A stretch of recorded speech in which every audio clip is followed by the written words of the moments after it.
Center's webinars will be available on the NISAW.org site, so you can go and look those up. And we will be answering questions, but at the end.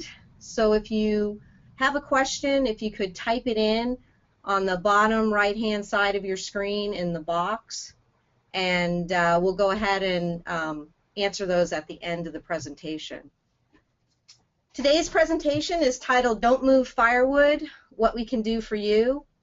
And our presenter is Lee Greenwood, Don't Move Firewood Program Manager, TNC's Forest Health Protection Program. She has worked for TNC's Forest Health Protection Program since 2007. Her work focuses on bringing multiple stakeholders together to achieve common goals in forest health, including managing the international Don't Move Firewood campaign, the Firewood Outreach Coordinating Initiative, and being, the point person for the Continental Dialogues meeting in 2013 and 2014. Lee's leadership of the Don't Move Firewood campaign has led to its being widely regarded as one of the most innovative public outreach arms of the Nature Conservancy. Lee earned her BA in biology at Williams College and her MS in wildlife biology at the University of Montana in Missoula, where she studied the intersection of native wildlife and invasive plants. Please welcome Lee. Hi, everybody. I know it's Friday afternoon at 3 o'clock for everybody on the East Coast. It's only 1 o'clock here, so I'm still ready to go with this. I think a couple of question and answers throughout the webinar to kind of keep you awake and lively and engaged. And I'm not sure the technology for that is going to work as smoothly as I had hoped, so if it doesn't, we'll sort of ditch it midway through the webinar. But Chuck has promised me that he will take a look at the chat window, and so as you present questions and answers during the question and answer section, he can read them for me even if I'm not able to. It's a little glitch with the GoToWebinar system. At any rate, so my name's Lee Greenwood. I live in Missoula, and I'm the Don't Move Firewood Campaign Manager. Thank you so much for that nice introduction, Sherry. And I thought I would start off this webinar by just saying that Don't Move Firewood is an organization made to serve the entire phytosanitary community, from state agencies to private industry partners to federal agencies of all stripes. And so the webinar is really going to be focused on what sorts of services we can provide to you to do your job better in protecting trees from invasive species that travel in the firewood vector.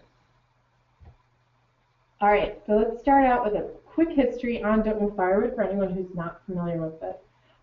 It was conceived of in 2006 and largely 2007 by the Continental Forest Dialogue, also known as the Continental Dialogue on Non-Native Forest Insects and Diseases, which is a little unwieldy.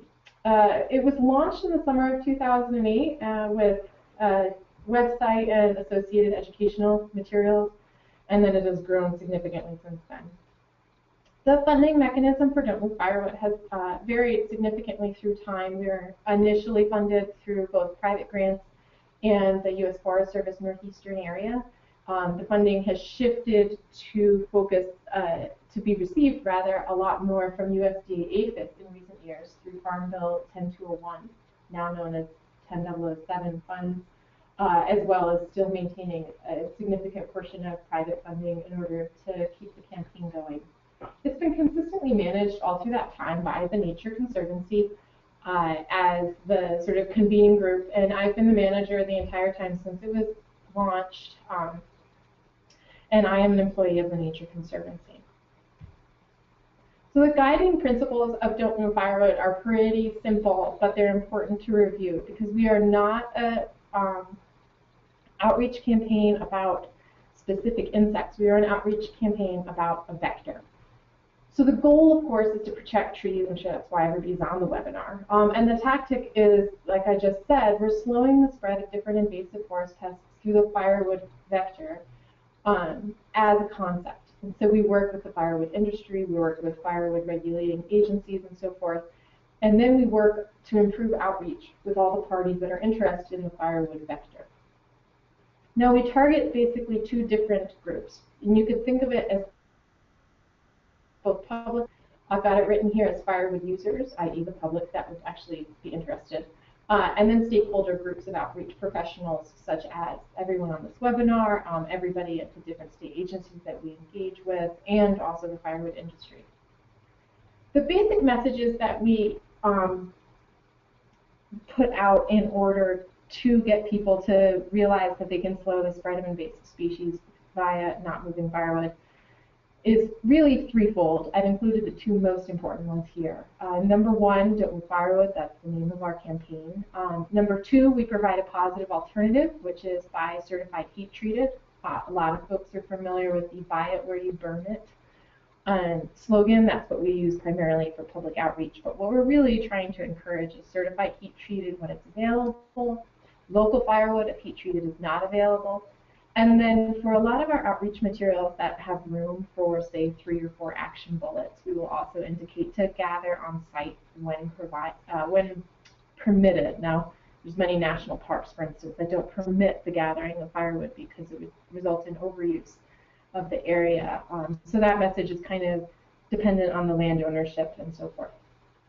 The allies of our campaign are really diverse. We have great engagement from the firewood industry.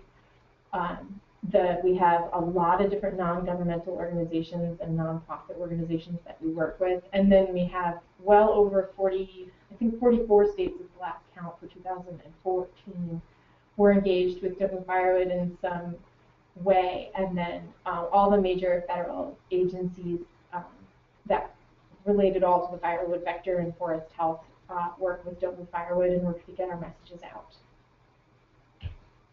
So here's the first part of the fun quiz. Okay, think of a state that's one state away from you. Now I'm in Montana, so this would be something like Idaho. I put some other fun examples for you out there. Mainers would pick something like Vermont or Massachusetts, even though that's not, or sorry, one state away from you. So skip one. So Montana wouldn't pick Idaho. Montana would pick Washington. Oregonians would pick Nevada.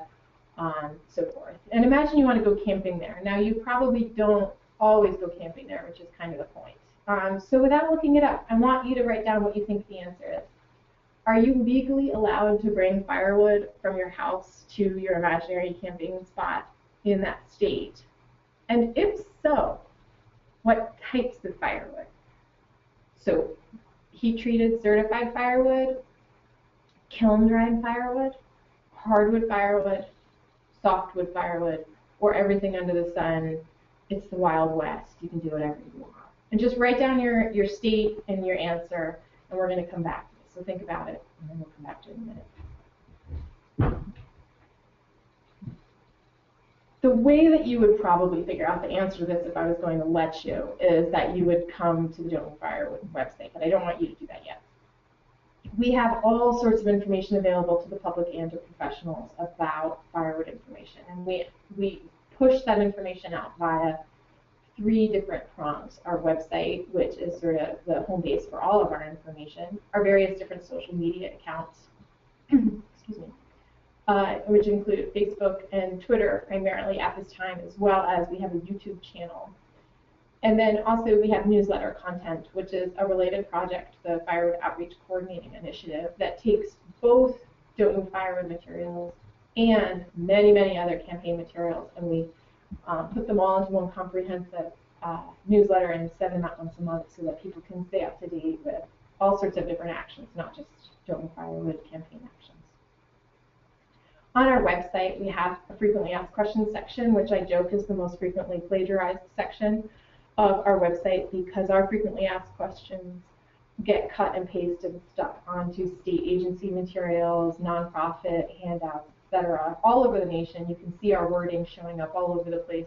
And it's one of our proudest achievements because, you know, it's the best form of flattery is to be copying our frequently asked questions.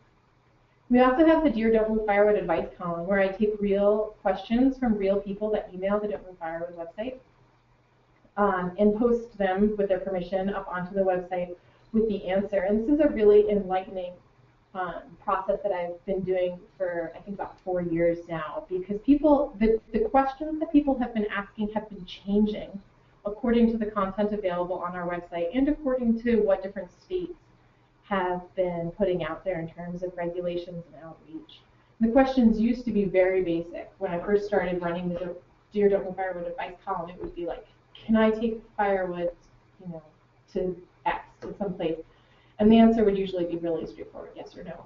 People don't even ask that question anymore because we've made our Don't Move Firewood map of regulations and recommendations so comprehensive. I think people find the answer before they ask the question now.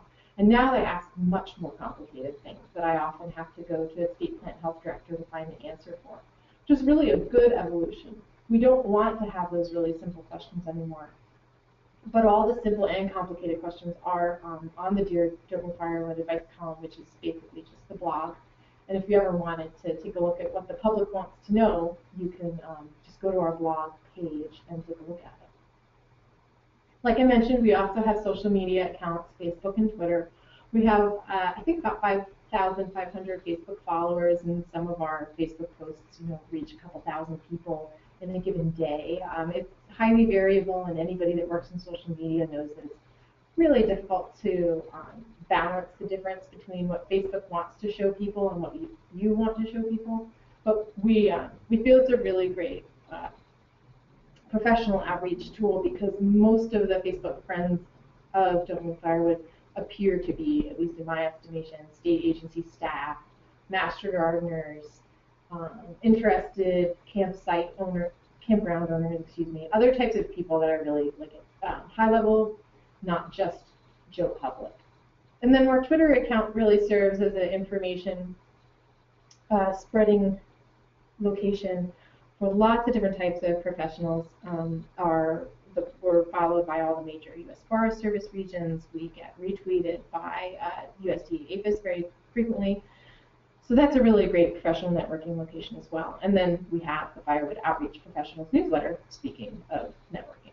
And we put out 10 of them a year. We recently sent out a survey and got to figure out how we were doing, and we've got really great feedback. And we're given a grade of an A-, which I'm pretty sure was my undergraduate GPA as well. So I've been really consistent here. And then we reach over 400 subscribers. So if you're not already on the list, I would love it if you wanted to sign up. You're in really good company if you do. And you can email me. That's the easiest way to sign up because I just put you right into the database.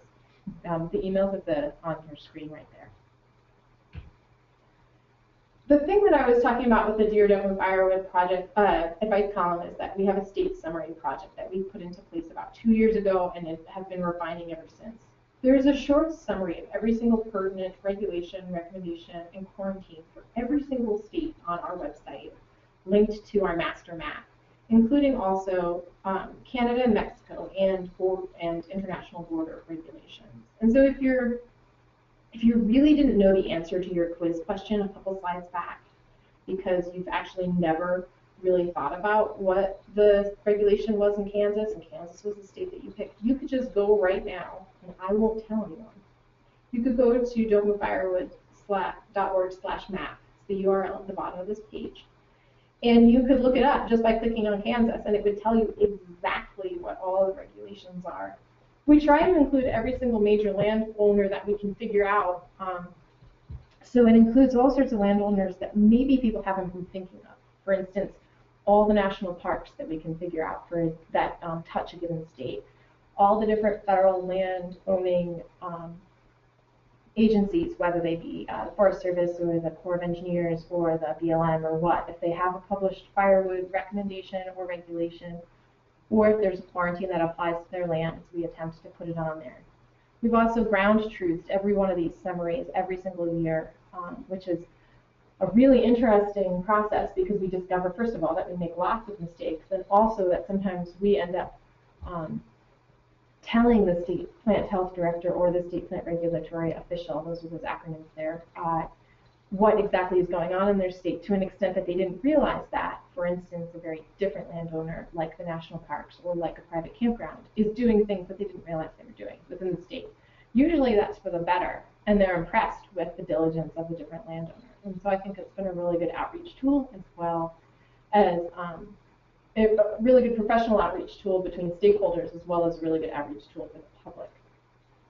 A very large number of people who visit the two biggest federally owned websites for reserving a campsite, reserveamerica.com and recreation.gov, will, if they are looking for firewood information, they will see the link to Don't Move Firewood, and we can track the fact that they then end up going to our map. And the beauty of websites is that you can track user behavior like that for thousands of people. And in fact, we can see that from recreation.gov and reserveamerica.com, we hear thousands of people end up on our map every single year to figure out what they're supposed to be doing when they go on their camping trip, whether or not it's legal, whether or not it's advised for firewood movement for the purposes of their campfire. So it's a really useful tool.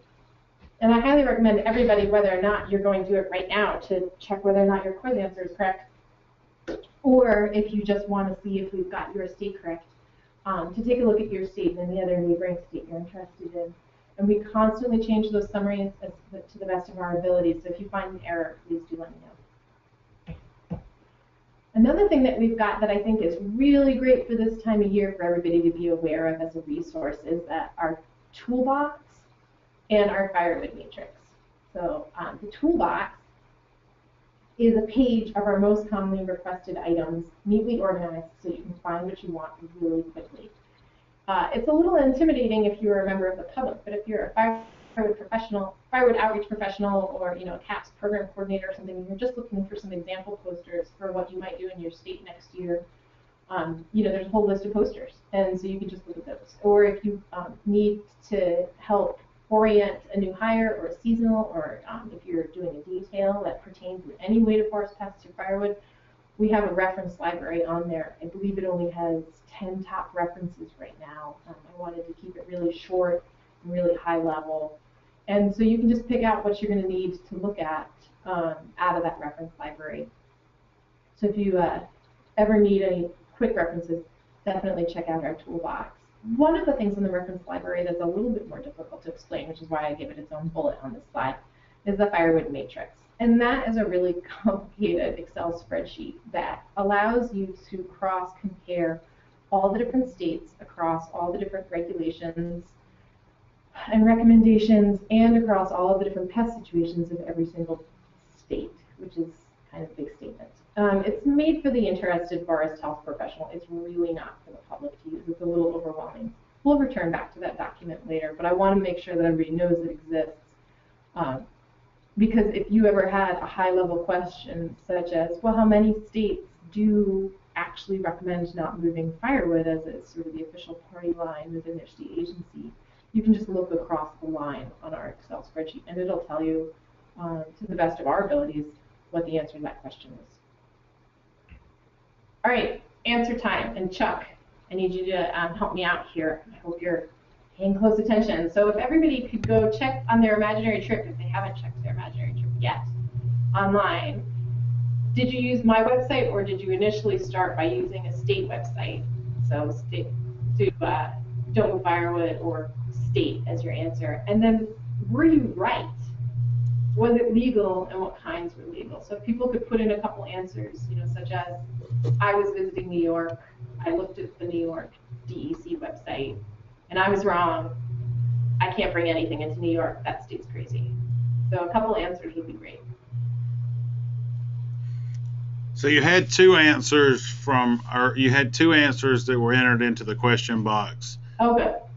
Before, prior to you asking the second question and talking about the map. And the first answer was Indiana, yes, any kind. And the second answer was Ohio, and yes, I can bring any type of firewood. It is also within the EAB quarantine. There you go. Now, Ohio is a really good example of it depends on your origin state. So if your origin state has thousand cankers disease infestations, you can't bring firewood into Ohio. But my guess is whoever put that in there is not from a thousand cankers state, origin state. And so the rules that apply to them are different. It's quite fascinating. All right, so now let's try and pick another one. So one more answer that was Pennsylvania, probably only heat treated. There you go. Pennsylvania's got really strong regulations, so that's probably quite likely, depending on your origin, again. So now I want everybody to pick a state far across the country and figure it out. You know, starting in New York, I want to go to Arizona. Can I do that? Can I bring firewood from New York to Arizona?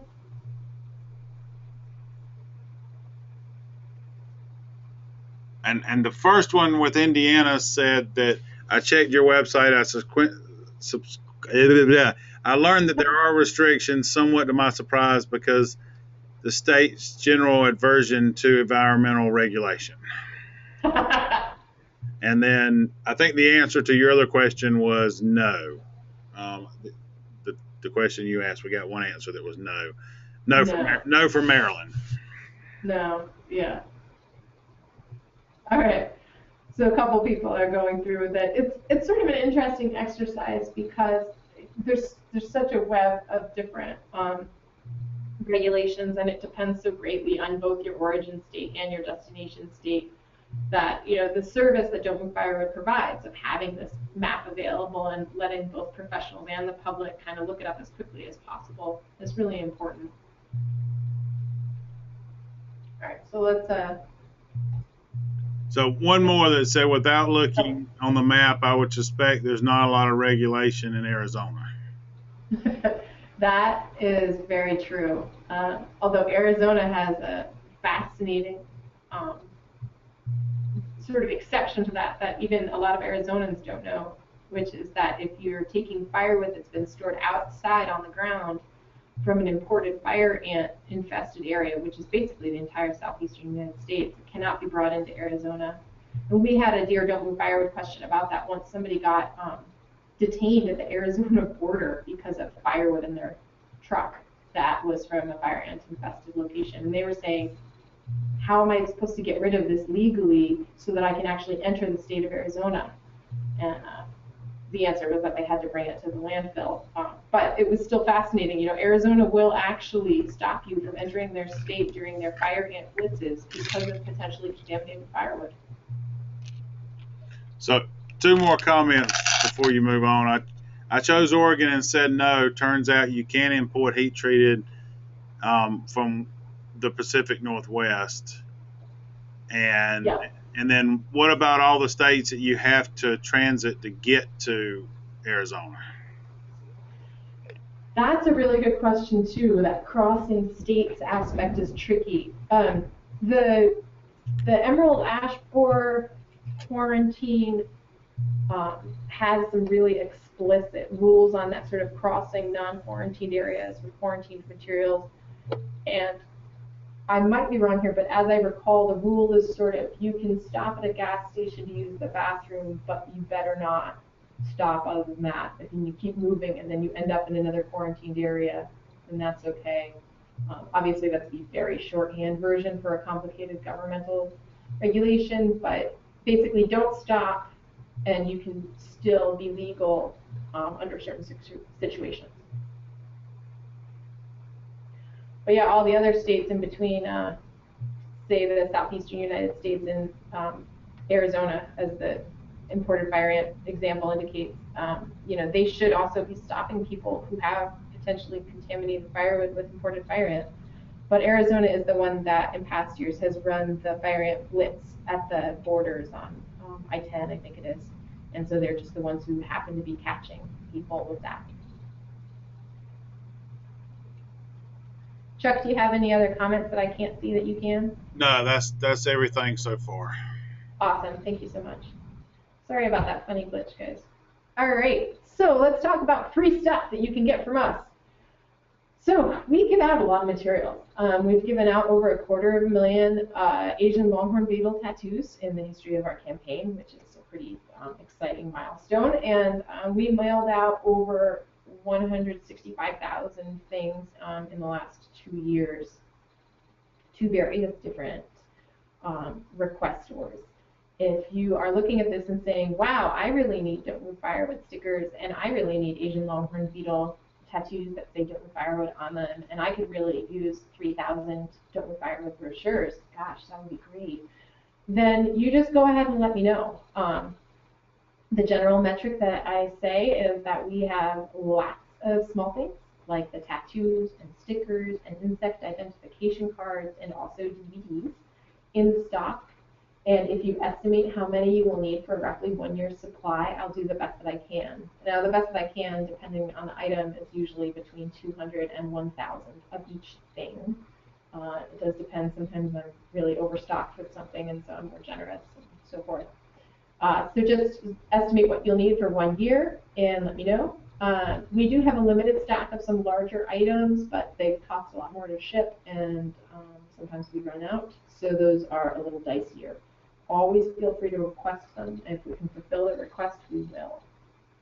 We send out a couple hundred packages a year, basically, usually about 200 packages a year to different state agencies and groups and so forth. And so that's why we end up with about 100,000 things given away every year.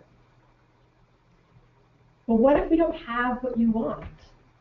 Well, you can download and print them directly because we have all sorts of different pre-made PDFs of nationally appropriate, so just sort of general terminology and national level websites for brochures and posters and various small and large advertisements, and you can just print them on your local printer, or you can get them done at your state vendor or whatever. We also try our best to archive every single state design that we create, but we don't actually often achieve that. It's just difficult to keep up with the volume of materials that we're producing. So you can also request something. For instance, we recently finished up a series of materials for Arkansas as a result of their recent emerald ash borer find. And so if you live in Arkansas, we have a whole bunch of different custom Arkansas materials just for you. And then, related to that, we also do free custom designs for various state, local, and federal campaigns that are in our style, but we use your hotline. We include your website right alongside our website, and we include whatever pests of greatest interest of the firewood vector occur in your state.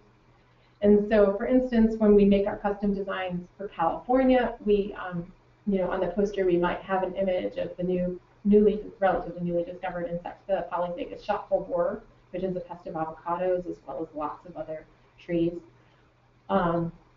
We might include the gold-spotted oak borer. We will mention sudden oak death, which is obviously a pathogen and very difficult to artistically depict. That kind of thing, whereas if we're in New York, we're going to be including the Cyrex wood wasp, the Asian longhorn beetle, emerald ash borer, etc.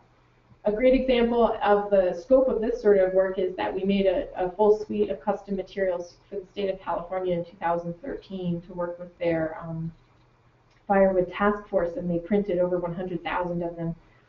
So it's really a win-win situation. We're happy to provide you with the custom materials so that you can use your funding to distribute and print and get the message out in your state according to your abilities and needs. And it saves you money because we do the design. It saves us money because we don't have to use the man hours and the printing costs in order to produce them. So it's really great. And then in 2014, we had a whole bunch of different billboards that went up through partnerships in different states. And at last count, we had over 24 million drive-bys, according to the billboard companies, for the billboards that we erected in Idaho, Montana, Tennessee, West Virginia, and North Carolina, which is a pretty awesome achievement. We are hoping to continue with that sort of success for 2015. We already have new ones planned and being put up in those last 3 states again, so Tennessee, West Virginia, North Carolina. And then we may add more. Obviously, it's only February. The year is young, and we'll be tallying up how many million of people drive by those as the year goes by. So if anybody needs custom materials for their state, you can browse our resource library, which is just firewood.org/resources. Or you can email me and inquire if you don't find anything that you like. Sometimes we have a version of something on hand that we didn't get onto the resource library, and other times it's very quick for us to make it. And then sometimes it takes us longer to make it because we're backed up with so many requests. I thought I'd display a couple cool different custom projects that I'm proud of.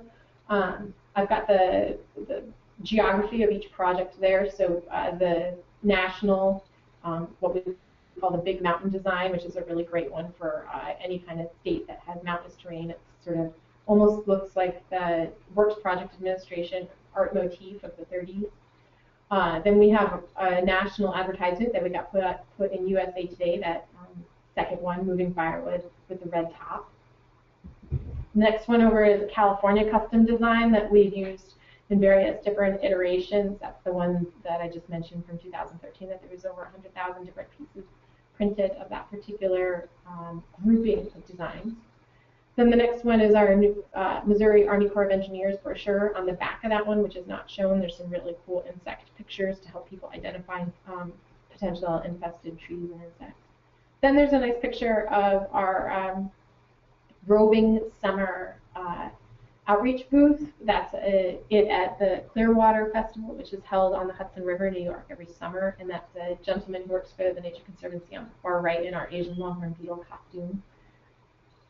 Then the second row, we've got a really beautiful scene from central Montana, kind of roughly near Yellowstone, globally speaking, of one of our Montana billboards. And then a poster from Arkansas with the Arkansas State Plant Board seal on it. It's a custom design. You can see it's a little different from that California poster in that it has different logos, a little tiny bit of a different layout, and it includes an emerald ash borer. That poster was put out just a few weeks after the emerald ash borer was found in Arkansas, and so they felt it was really important to sort of reference that. And then our newer, that is our rough draft, actually, of our West Virginia 2015 billboard. I'm making a couple small changes to that one before we publish it, but that's what's going to be at, I think, 10 different locations in West Virginia, maybe plus or minus one. So these are all the different types of designs that we do, lots of different stuff. Behind the scenes, the less exciting and beautifully graphical things that we do, we try to improve the messaging on a lot of different websites where the public is going to be picking up information prior to going on a trip where they might move firewood a long distance. I alluded earlier to our reserveamerica.com and recreation.gov project, which has been ongoing. We made huge strides last year thanks to the U.S. Forest Service Firewood Task Force in getting our message on nearly every single campsite that is on a national forest land in the entire system for Reserve America and recreation.gov, which is huge. But we keep working on that. Now our current projects are really focusing on improving the messaging on the actual Forest Service and National Forest web pages, not the camping reservation pages, but the forest pages themselves, which is a different aspect of the planning process for the public when they plan a trip.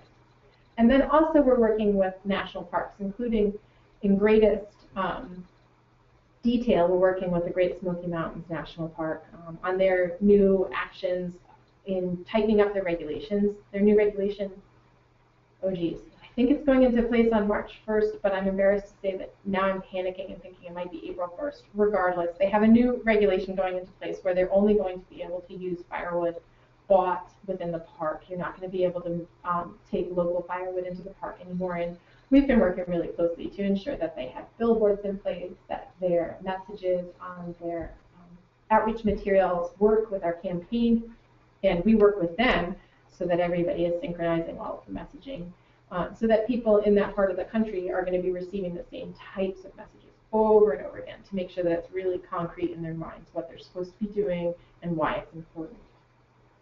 We also are working really closely with the members of the U.S. Forest Service Firewood Task Force. Clearly, I'm an employee of the Nature Conservancy, so I can't actually be on the Forest Service Task Force, but we do a lot of background research for them. We helped produce a white paper last year in order to help them show the very strong science behind the firewood problem for invasive species. So it's an important supporting role there. And then we have two popular public programs, professional programs. The Firewood Outreach Coordinating Initiative newsletter, like I mentioned before, you should all try to sign up, and if not, you can just email me. And then also our costume share program. I'll go back a slide. Up at that top right, you see that's Chris of the New York State Nature Conservancy chapter wearing the Asian longhorn beetle costume. We have two costumes that we send around the country to events throughout the year, an Asian longhorn beetle costume and an emerald ash borer costume. They are tremendously eye-catching. They're an amazing outreach tool. We purchased them initially for use in creating a couple PSAs. And then once we created the PSAs and put them out, we realized we have these amazing costumes. We should share them with the world. You know, it's not every day that you have human-sized bug costumes just lying around. So we started our costume share program to make the best use of those resources. And they've been sent to dozens of different events, ranging from science, museum, sort of insect days, that's a common use of them, like Arbor Day events, big ag fairs, the Entomology Today conference, which is an enormous conference that took place in October in Portland. They've been to bill signings, the signing of the Montana, the forming of the Montana Invasive Species Council. The Asian longhorn beetle costume went to that.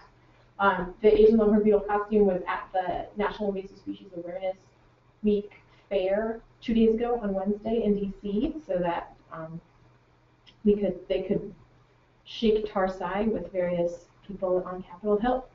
If anybody is interested in accessing our costume share program, the spring is booking up fast.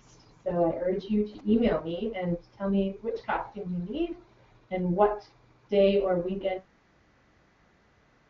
you need. Oh, I'm sorry, these slides are a little bit redundant. So I went into great detail on the more boring slide of our improved messaging. And all of our improved messaging then filters down, hopefully, to a state-by-state information map, which I've been talking about a lot. And this is a screenshot of the most recent state-by-state map so that people can see. We also try to color code the states a little bit according to what they suggest, where if they have a formal firewood movement restriction, they get to be the darkest red, and if they have, if they actively advocate for leaving firewood at home in some function, usually a state agency doing so, they get a sort of, it ends up being sort of an off pink, although color perception is all very relative. And then if they don't have either of those accessible to the public that we know of, they are white. And it looks like Louisiana needs to be a new color in light of 2 weeks ago having the emerald ash borer discovered by some U.S. Forest Service employees.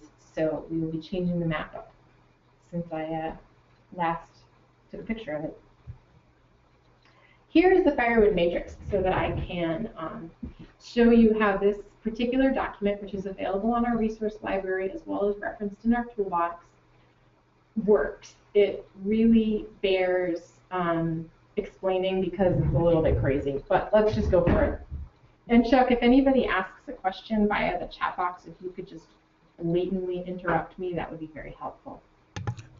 So, you want me to ask you the 2 questions that have been asked already, or do you want... Please, yeah, let's do it, and then everyone can stare at these X's and dots. Okay, so the first one is, have you heard of a new book called Beetle Busters, a Rogue Insect, and the People Who Track It? It was just published last fall about Asian longhorn beetle. It includes some great photographs and provides a lot of information about the overall issue ALB is presenting. You may want to consider advertising it as a resource on your website, and then the URL there. That's a really great point. I did hear about it, and I went to purchase one so that I could see it. And possibly just that 1 minute I went to their website, their purchase link was broken. And so I haven't been able to preview it. It's just before I referred anybody to a particular resource, I make sure that I find it to be, factually accurate and so forth. So I haven't had a chance. But I'm going to make a note right now to do that again, because it was probably just a profound, unlucky moment that it was broken at one time. Okay, Chuck, next one. The other one is, do you have MP3s of the on-air PSAs? I have MP3s of some of them, but not all of them. The best, I have ones for the state of Idaho. I have a few national ones, and then there's one specific to the state of Tennessee. And whoever asked me that, if you could please email me, I can try and either get you links or send you the files for what we do have. And a bunch of our PSAs are videos, not radio, but a bunch of them are also radio, so it just depends on what you prefer. And that is, that's all the questions right now. Excellent. Thank you, Chuck. All right, so let's go back to the matrix. And please do just keep asking questions, and Chuck will keep jumping in when he needs to. It's great. So across the top, you see all the different states, and across the left side, you have basically the different conditions, either, and let me go through the abbreviations really quickly for you. So that first line on the far left is an external quarantine, which means things are not allowed into a zone of all the out-of-state firewood. And you can go across that first line, external quarantine, all out-of-state firewood, and see which states actually ban all out-of-state firewood that has not been heat treated to some set legal standard. You can count them if you want, or you can go to the Dover Firewood map and see exactly what type of restriction they have. And you see there's actually a fair number of them. So then we'll go down to the next one. External quarantine, some out-of-state firewood. So there's some sort of type. Generally speaking, that's hardwood versus softwood, or deciduous versus evergreen, however you want to phrase that. And that's 3 additional states have some sort of restriction on some types of out-of-state firewood. I'm not going to go down the whole list because you guys will fall asleep. The line with the most X's is in-state agency recommendations. It's about 7 or 8 down. And you can see that is to show how many different states actually recommend that you don't move firewood long distances. It is clearly, as the manager of Don't Move Firewood, the campaign, it is disappointing to me that that row isn't 100% exited. And so we do have some ways to go with some of the states that have less perceived risk, less diverse array of invasive species at this time. It's basically what's left. And then also jokingly, some people say, well, I also have less trees. And I said, well, if you have less trees, then you have more to lose because you need the trees you've got. So it sort of depends either way how you look at it. So at any rate, this is a great research tool as well, because if you wanted, for instance, if you worked at a national park and you wanted to say, hey, what other states contain a national park that regulates firewood, you could go down the list and you say, well, I don't have to look at any of the national parks in Alaska. She's already pretty much figured out that there aren't any national parks in Alaska that regulate firewood, but the ones in California and Colorado have something there. So I can go take a look at the map for California and Colorado and determine which national parks are regulating or at least recommending a particular behavior when it comes to public use of firewood. Likewise, the second half of the map, the gray part at the bottom, which starts ALB, partial state federal quarantine, that also indicates the presence or absence of various different pests. So you can get a picture for what each what each state is facing within their boundaries, and then how they are reacting to that threat by looking at what they've got. Let's just go with Alabama because it's the first on the list. So Alabama has imported fire ant, federal quarantine, and laurel wilt, which I don't believe is federally quarantined at all. But they have the presence of those 2. And the response to that thus far is just to issue an in-state recommendation. So they do not yet have an in-state regulation, as an example. This document is on our website. I can send you a copy if you can't find it. I update it at least every 6 months or as needed if there's major changes to it. For instance, the discovery of a new Asian longhorn beetle infestation would make me definitely change the document mid-year. So if anybody has questions on this one, please let me know. In the actual document itself, there's 2 pages, and the second page includes lots of explanations on each abbreviation, which is just for the sake of printing it out nicely.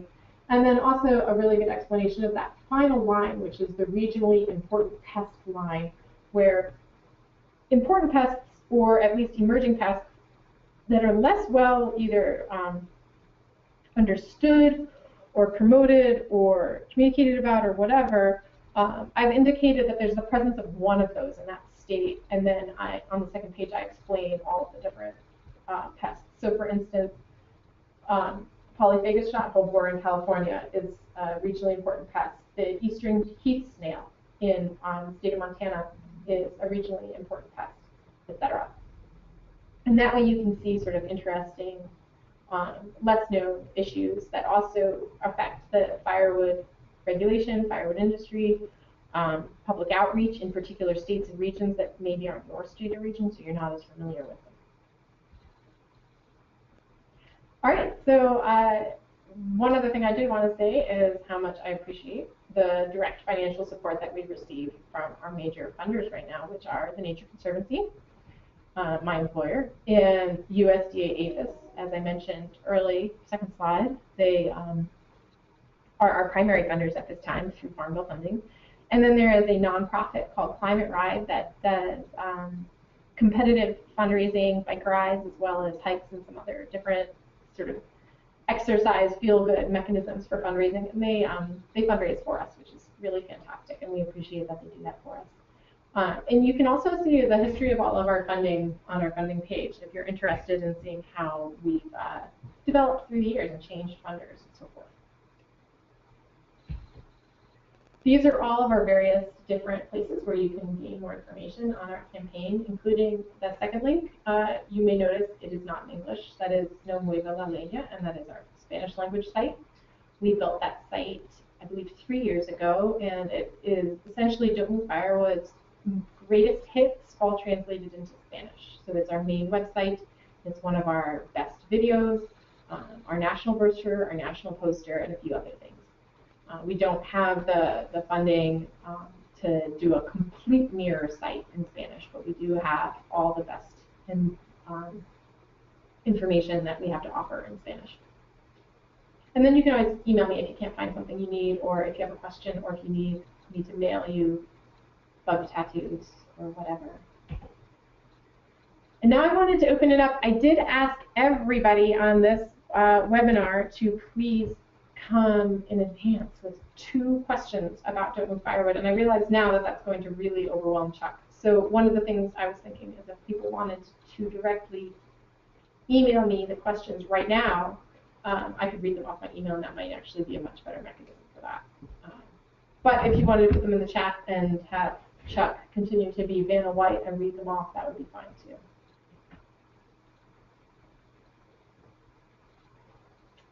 Chuck, what do you think? Either way, I mean,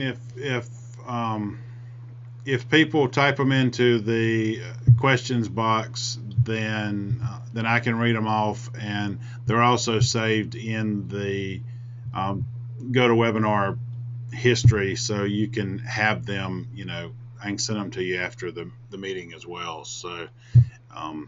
That might be good for people that are missing this because it's on Friday afternoon. Right, and so, I mean, we're recording this, so so anybody can hear the discussion okay. as well. Yeah. So, I mean, the other option that we can do, and we have 38 people online, I can unmute people if they have the capability to, you know, if they're on the phone or they have a way to talk back, and so. You know, that is another option. We have not we've not done that for any of the other ones, but with we're 30 people, we might be able to do it for this one. So you do have a question already, so I can ask you it, and then we can while others are typing, you know, feverishly typing their questions in.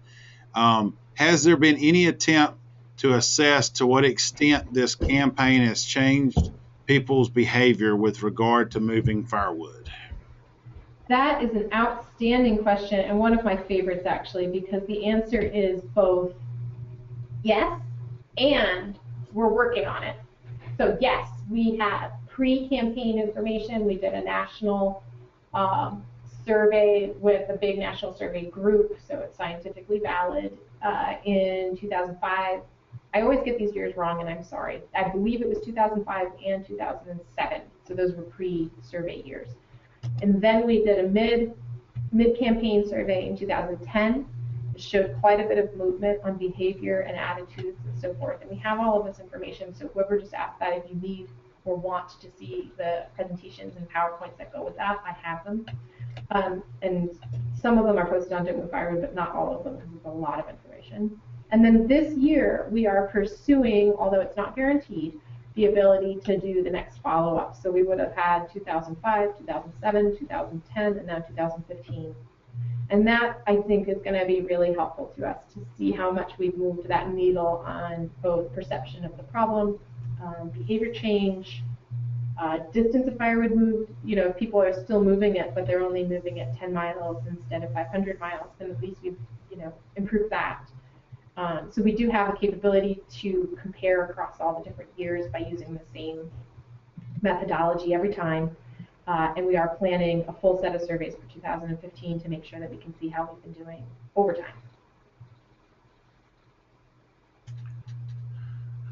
Okay, and another question is, are there any complaints from campers that they cannot find local firewood to buy when they arrive at a site? And if so, are you working with agencies to make sure local firewood is available? Yes, it's a critical question. The Don't Move Firewood campaign is nothing without the availability of firewood, because people find the inability to make a fire unacceptable. And so the messaging of not to bring firewood from home cannot work without the ability to find firewood on site, whether that's from an approved vendor, whether that's from an outside vendor that's near the campsite that's advertising, or whether that's the ability to gather on site.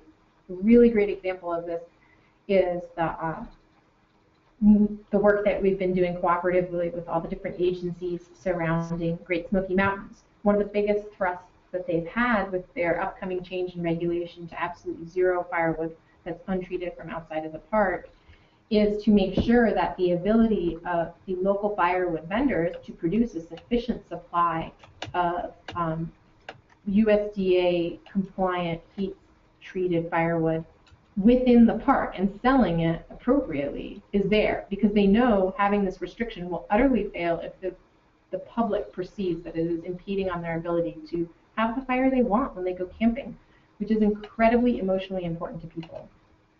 So we work very closely with the National Firewood Producers and Distributors Association. We work with various different firewood groups firewood producer groups that contact us. And we emphasize whenever we work with a particular project, for instance, the Great Smoky Project, but also other projects, that changing your regulations needs to be coupled with an increase in your availability of the product you want people to use.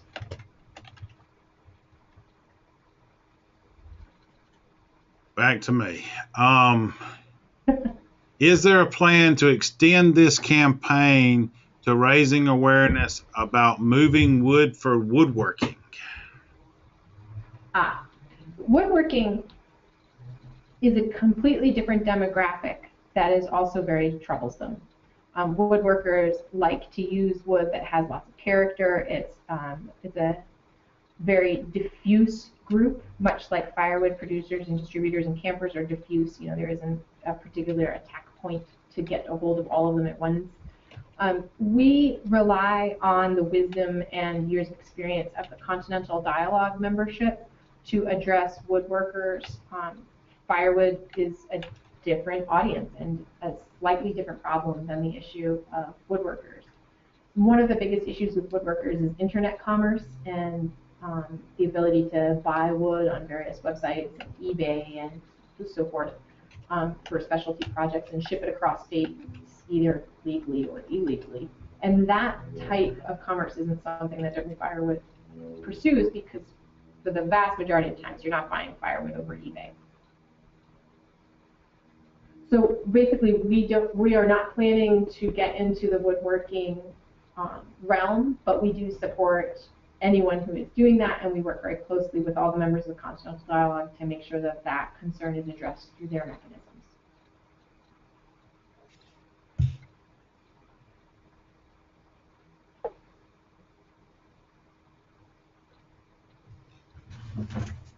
Chuck, you got any more questions for me? No, I was waiting to see if we had anybody else enter something in, but we don't have it yet. Okay. We still have 36 people, so somebody out there has got to have a good question for us.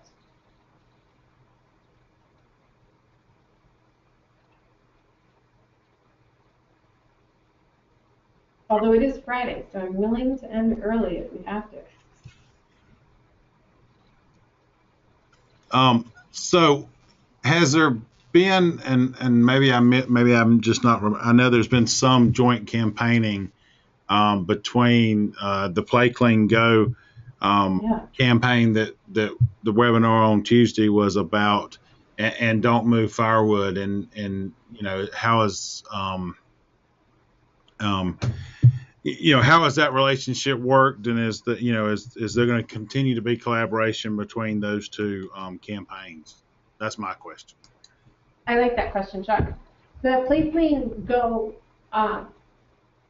group as a whole addresses lots of different invasive species through lots of different vectors. And so what we've done with them is provided our extensive knowledge of firewood as the vector to them, and asked them to work with us on creating mutually usable posters, which we have the Don't Move Firewood version of their Play Clean Go materials. I know this is a little confusing. So Play Clean Go covers all the vectors, so they have a specific Don't Move Firewood related part, and they use some of our images and some of their images to sort of create a hybrid.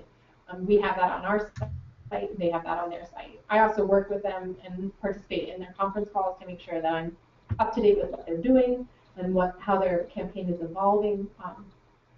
The National Association of Invasive Plant Management Councils, or some other very wordy multi-stakeholder group, recently adopted the Play Clean Go campaign as their primary campaign for all of their outreach as well, which I took to be a really important step for both Play Clean Go and their part of their campaign that covers firewood, because we would never be able to get a foothold in the invasive plant management agency world because we're not invasive plants at all. But because we have that partnership with Play Clean Go, we can make sure that our materials are part of their suite when they get adopted by other organizations as the outreach campaign of choice. So I feel like it's a really mutually beneficial relationship. Just like Play Clean Go would never be able to take over all the operations for a weed management district, they will never be able to take over all the operations for a campaign with so many different facets, like the Don't Move Firewood campaign. So it's helpful to have them as a central convener, but we're just one of many of their different parts. Thank you. And we have a few more questions now. So are you the resource for the That's What Tree Said sticker I've seen? Yeah, that's us. So you can either get That's What Tree Said stickers from us directly by emailing me, and then our materials handler people mail them out to you, which is awesome. Or if you want specific That's What Tree Said item, we actually maintain an online store where you can purchase them if you want something besides just a bumper sticker. So whoever that is, please email me, and I will provide you the information you need to get your That's What Tree Said materials. So the next question is, with the target audience being largely campers, any thought of expanding the message to getting campers to stop moving other invasives such as plants? That's a great example of where something like the Play Clean Go campaign comes into place. Don't Move Firewood would be very much overstepping both our funding as well as our scope by getting into plants.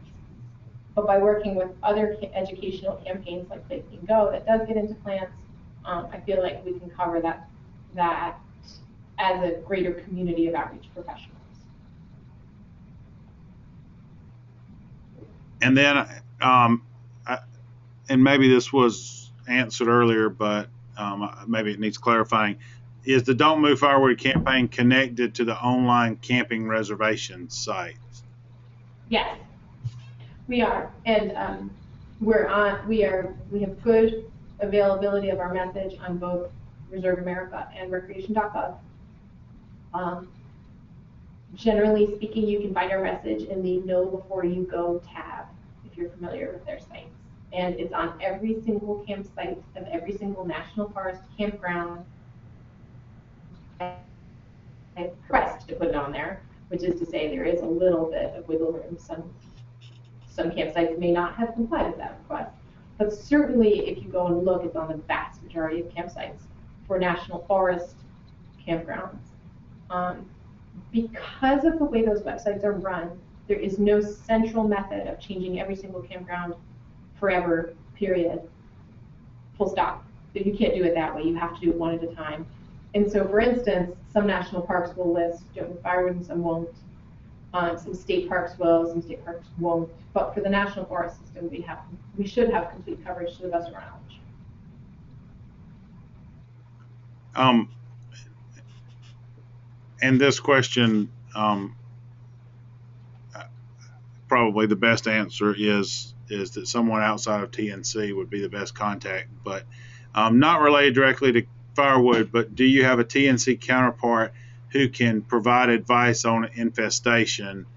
And they have some coastal live oaks that are they're having some mortality in. And my suggestion, I would say, and Lee, you may or may not agree with me, would be to call your county agent. That's usually the best place to start for a problem like that.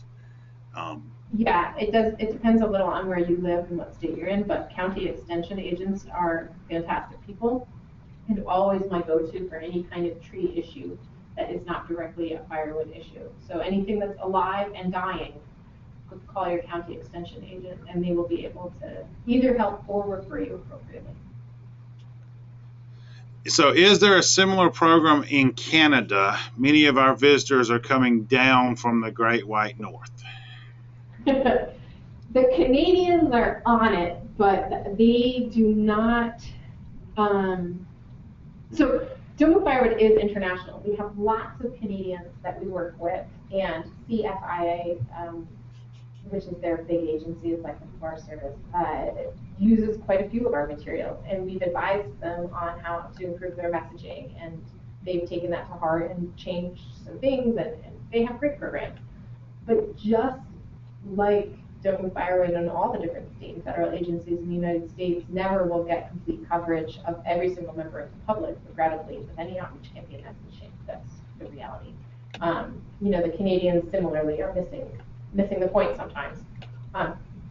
One of the things that the Continental Dialogue does and Domo Firewood engages in is making sure that our border protection, our Customs and Border Protection personnel are informed of the importance of checking for firewood and not permitting firewood as appropriate depending on the local law. You're not permitted to bring in certain classes of firewood from Canada at all, and Customs and Border Protection should be removing it like they would remove any illegal item from people's cars. And that information is available on our map on the Canada page. If you click on the Canada page, you click on the country of Canada, you will find all that information pretty readily.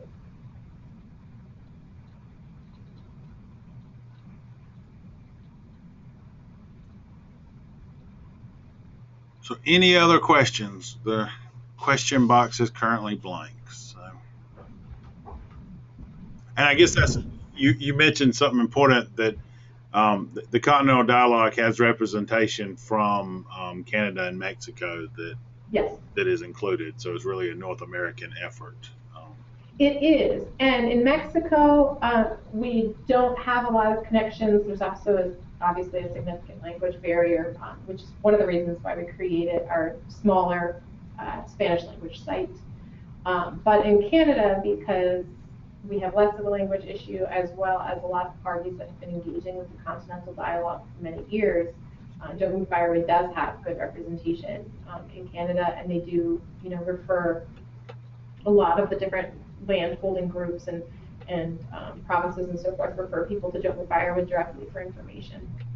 So it's definitely a big part of our campaign to make sure that, because obviously the bugs in the forests don't care about the border, so we need to make sure that we're crossing the border as well.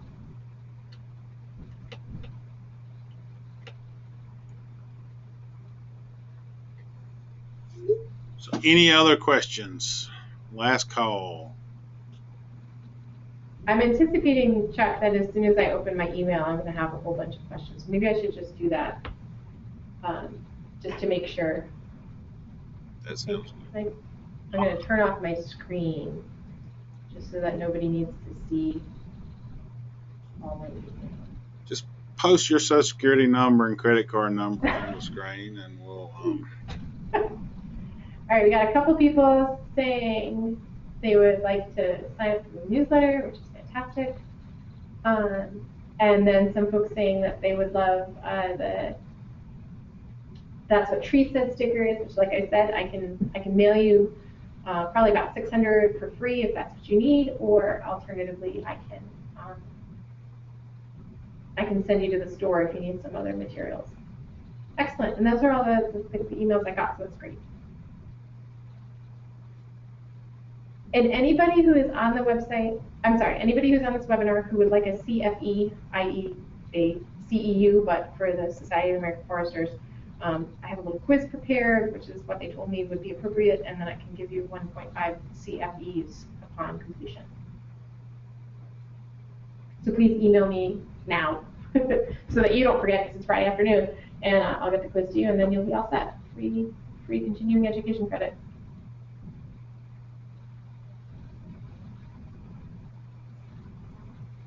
And Chuck, I think that's all we got. Yeah, well, thank you, Lee, and thanks everybody who has attended these webinars this week. And they are all but this one are already available on the NISAW website, and this one has been recorded, and we will get it posted either later this afternoon or first of next week. So thanks, Lee, and thanks everybody for tuning in. Thanks, Chuck, and thanks, Lee.